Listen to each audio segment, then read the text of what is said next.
So Planet of the Apes is back again with its 10th overall installment and 4th movie as part of the reboot entries. Lucky for me, I saw the newest film, Kingdom of the Planet of the Apes, in theaters on opening night. So with a couple of days to let it sit in my head, I'm positive my current rankings of the 4-film saga is exactly how I feel about each one and where they stand in the series. With that being said, let's get into my official ranking of all 4 movies. But real quick before we get started, make sure you like this video and subscribe to the channel if you haven't done so already. Now then.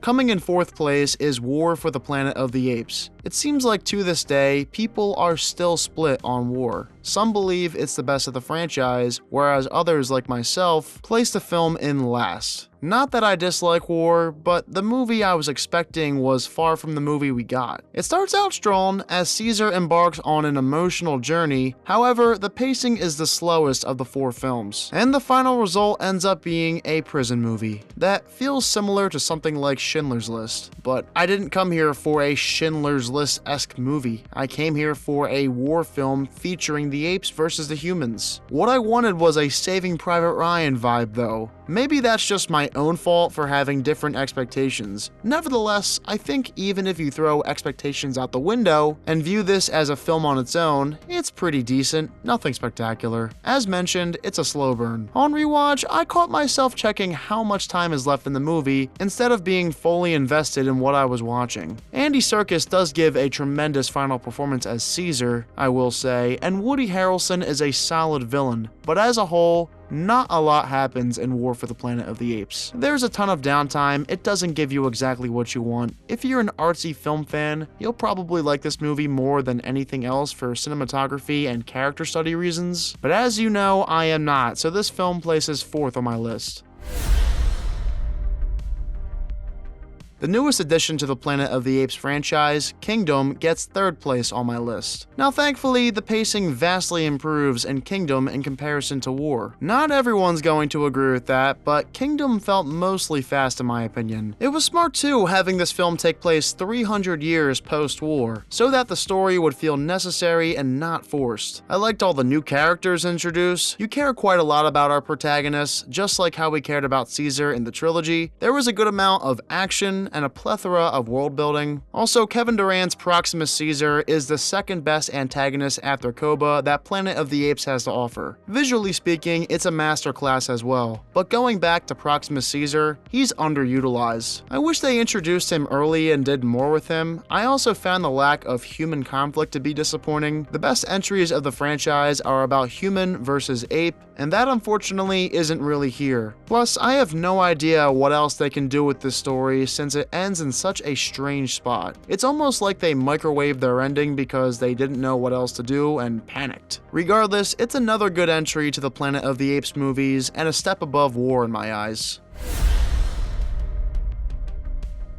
In 2nd is Rise of the Planet of the Apes. Okay, so this is the most predictable one of the bunch. You know what you're getting out of Rise. A scientist searches for an Alzheimer's cure. They use and abuse apes to see if it works. In turn, this leads to apes becoming smart, and at the end, it's a freedom fight for apes against humans. It's very straightforward, but a damn good time. I love the relationship between James Franco and Caesar. It's very heartfelt. He's the reason why Caesar sees humans in good light, and therefore, Caesar becomes the good ape that he is by the next movie. The pacing and build-up are precisely done, it's thrilling, suspenseful, and the ending payoff is top tier. Overall, Rise is an easy breezy watch. It's the movie that kickstarted it all, paving way for a great story and one of cinema's all-time best characters, Caesar.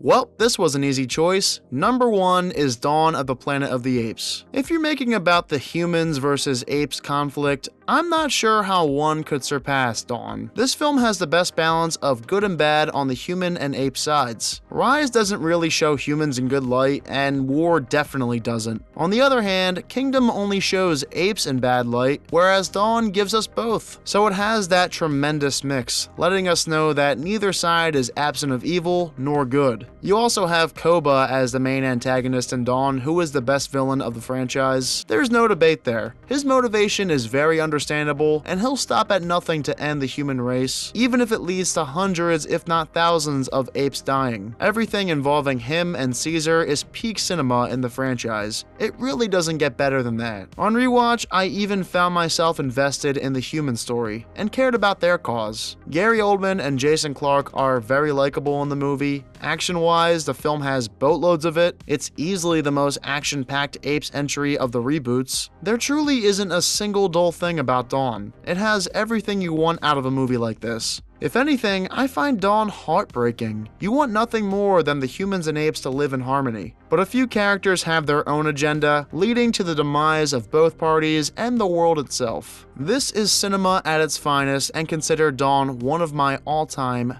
favorite movies. Alright, so that is my ranking of the Planet of the Apes reboot movies, from Rise all the way to Kingdom. Do you agree with my rankings? If yes or no, let me know in the comments. Anyway, thank you all so much for watching this ranking video. Again, if you haven't done so already, make sure you subscribe and give this video a thumbs up. Thanks again, guys. I'll see you next time.